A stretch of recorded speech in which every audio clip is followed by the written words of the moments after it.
हमारे साथ पाकिस्तान तहरीक इंसाफ की रहनुमा मेहरबानो कुरैशी साहिबा मौजूद हैं और इनका अपना हल्का और जो जीत है या जो भी इनके इलेक्टोरल मामलात हैं वो भी इस वक्त कुछ ज़रा दरमियान का शिकार हैं। उस पर भी ज़रा इनसे अपडेट लेंगे कि वो मामला कहाँ तक पहुँचा। अस्सलाम वालेकुम मेहरबानो। अस्सलाम वालेकुम शिफा, कैसी हैं आप? हम बिल्कुल ठीक ठाक हैं, thank you for joining us मेहरबानो। सबसे पहले तो आपके हल्के से ही आगाज़ कर लेते हैं। अब आपकी जीत या हार का या जो भी नोटिफिकेशन रीकाउंटिंग वो वाला सारा मामला कहाँ तक पहुँचा हुआ है? जी देखिए, हम इलेक्शन कमीशन ऑफ पाकिस्तान में अपनी अपील लेकर गई थी। मैं 14 तारीख को मेरी अपील दायर भी हुई थी, मगर अभी तक it has not been notified. उसको टेक अप नहीं किया इलेक्शन कमीशन ऑफ पाकिस्तान ने। मुझे उम्मीद है कि इस हफ्ते के ख़त्म होने से पहले वो नोटिफाई हो जाएगी और उस पर सुनवाई होगी, बट अभी तक उनकी तरफ से कोई रिस्पॉन्स नहीं आया। So that's where things stand. हमारी अपील जो है बहरहाल वो बहुत कॉम्प्रहेंसिव है। मेरी अपील में ये सब दायर है कि किस तरह लॉ जो है वो वायलेट किया गया, किस तरह फॉर्म 47 का बनना मेरी गैर मौजूदगी में या मेरे एजेंट की गैर मौजूदगी में एक वायलेशन ऑफ द लॉ है, किस तरह फॉर्म 45 और 47 के बीच में तजाद होना एक ताज्जुब की बात है। और इसीलिए हम कह रहे हैं कि वो जो फॉर्म 47 है वो एक मैलिफाइड। मैं सिर्फ यही बता रही थी कि इलेक्शन कमीशन में अपील दायर हो चुकी है, मगर उनसे अभी तक कोई रिस्पांस नहीं आया। ठीक है। मुझे उम्मीद है कि जल्द इस हफ्ते में ही दिल टेक इट अप। अच्छा महर, मुझे ये बताइएगा मगर कि एक तरफ तो ये सिलसिला चलता रहेगा कि आप लोगों की तरफ से अपीलें जा रही हैं, इलेक्शन कमीशन काम करे या ना करे वो टाइम विल टेल, लेकिन दूसरी तरफ पीपल्स पार्टी और PMLN वो तो उन्होंने हुकूमत बना अपने रहे हैं। हाथ मिला लिए हैं, हाथ एक दूसरे के पकड़ लिए हैं और हुकूमत बनाने का सारा प्रोसेस शुरू हो गया है। तो आप अब लोग हुकूमत तो बन जाएगी और Yes. इलेक्शन कमीशन के जवाबात आने का इंतजार करने में तो टाइम लगेगा, तो मीनवाइल आप लोग क्या करेंगे? देखिए देखिए प्रोसेस यही है ना, वी हैव टू वेट। जब तक हमें हमारी सीटों पर इंसाफ नहीं मिलता तो वील हैव टू वेट।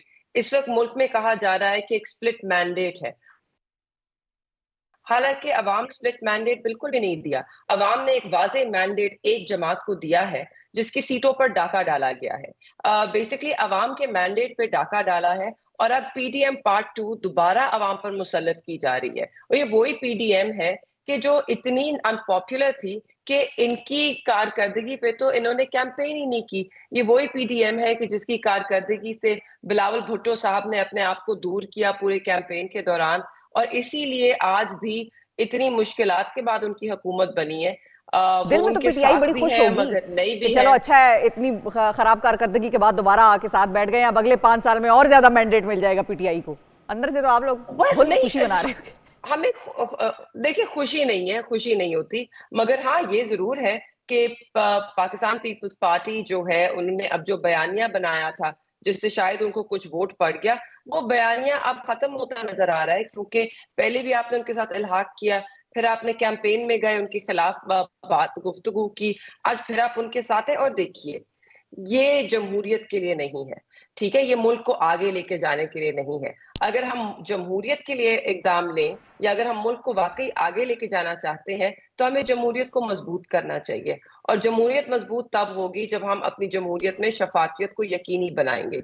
और आज जो भी जमात अगर सिंसियर है और संजीदा है और वो ये करना चाहती है तो फिर उनको हमारी आवाज में आवाज मिलानी चाहिए है, और उनको भी इलेक्शन कमीशन ऑफ पाकिस्तान से यही इस्तदा करनी चाहिए है कि आप फॉर्म 45 की बिना पर रिजल्ट जारी कीजिए और अवाम का मैंडेट जो है वो आपके सामने वाजे हो जाएगा। ये एक स्प्लिट मैंडेट नहीं है, ये एक जमात को उन्होंने चुना है। मगर बहरहाल अगर पाकिस्तान मुस्लिम लीग नून को लगता है कि वो अवाम का मैंडेट चोरी करके उन पे मुसल्लत होकर हुक्मरानी कर सकती है तो ये शायद उनकी भूल होगी। क्योंकि जिस किस्म के कठिन फैसले इस हुकूमत को करने हैं, ये एक अनपॉपुलर इलेजिटिमेट गवर्नमेंट नहीं कर सकती। ये वो हुकूमत कर सकती है जो अवाम को एतमाद में लेके आई हो और एतमाद में लेकर चले। अच्छा मगर इट्स मेहरबानो, अ माइनॉरिटी गवर्नमेंट। आपको हाँ, मैं सुन रही थी दरमियान में, मैंने 1 मिनट के लिए थोड़ी देर के लिए अपनी आंखें बंद की, मुझे शाह महमूद कुरैशी साहब याद आ गए। और आपका बोलने का लहजा अंदाज बिल्कुल उनके कठिन है। yes. ये आवाम के लिए नहीं है, ये हुकूमत के लिए नहीं है, ये मुल्क के लिए नहीं। वो जो आपका एक तसलसल बिल्कुल वो याद आ गया। हाउ इज ही डूइंग, और उनके बाहर आने की या जमानत की अभी क्या अपडेट है, उनके केसेस क्या चल रहे हैं? जी माशाल्लाह वो ठीक है। मंडे को मुलाकात हुई थी मेरी वालदा की उनसे। मेरे उससे पिछले मंडे हुई थी, तो उम्मीद है इस हफ्ते मैं उनसे मिल पाऊँगी दोबारा। हमने इलेक्शन अपील दायर की है, इलेक्शन अपील कह रही हूँ, सॉरी, सिर्फ ईसीपी है दिमाग पे। हाँ। हमने साइफर केस में अपील दायर की है हाई कोर्ट में, इस्लामाबाद हाई कोर्ट में। तो देखिए कि वो कब टेक अप होती है, उसकी अभी तारीख नहीं लगी है। खान साहब की भी अपील दायर हुई थी, तो दोनों अपील में जाएँगे और मुझे तो पूरा भरोसा भी है, यकीन भी है कि जिस तरह, जिस उजलत में और जिस भौंडे तरीके से साइफर केस चलाया गया और उसको रैप अप किया गया, तो हाई कोर्ट ना सिर्फ उस पूरे केस को रद्द करेगी, मगर उनको बरी करेगी, दोनों, इमरान खान साहब और शाह महमूद कुरैशी साहब को। सही। अच्छा, मैं उस चीज़ पर दोबारा आना चाहूँगा कि पीपल्स पार्टी हुँ। और पीएमएल-एन एक तरीके से पीडीएम 2.0 माइनस मौलाना फजलुर रहमान हुकूमत बना लेंगे अब। Don't you think it is a wise decision for PTI कि वो ऑपोजिशन में बैठे और जो भी जैसी भी लेजिटिमेट या इलेजिटिमेट हुकूमत बना रही हैं ये पार्टियां, उनको बनाकर काम करने दें ताकि खुद पता लग आवाम जाए और आवाम बिल्कुल दोबारा से ये देख ले कि वो क्या जी, जी। कारकर्दगी लेकर आते हैं।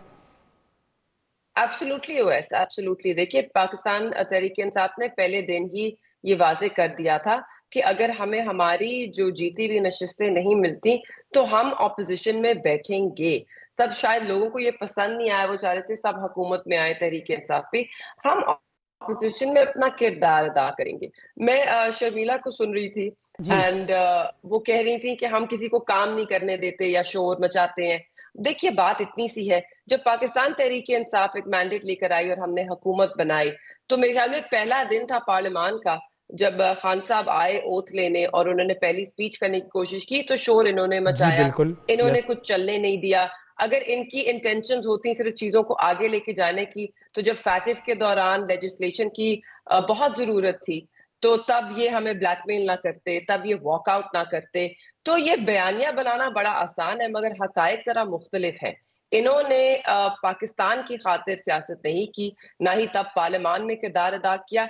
इन्होंने तब एनआरओ के लिए, अपनी खाल बचाने के लिए शोर भी मचाया और एक पार्लियामान को एक तरह से मफलूज किया। हम इस तरह तब बिल्कुल नहीं करेंगे। हम जानते हैं कि पाकिस्तान को बहुत मुश्किलात दरपेश है, बड़े मुश्किल और कठिन फैसले होने हैं। हमें I don't have any confidence in PMLN's financial team. देखते हैं कि इसहाक डार साहब ही उसको लीड करेंगे, क्योंकि अगर आप आईएमएफ रिपोर्ट पढ़ें तो वो कह रहे हैं कि एक डिफॉल्ट जो है वो इनएविटेबल है। बिल्कुल। वो ये भी कह रहे हैं कि in the year financial year 24-25 जो आपका रुपया डॉलर है वो 331 पे जाएगा। तो ये चीजें तो इसहाक डार साहब को नहीं पसंद, वो आर्टिफिशियली उसको मेंटेन करना पसंद करते हैं।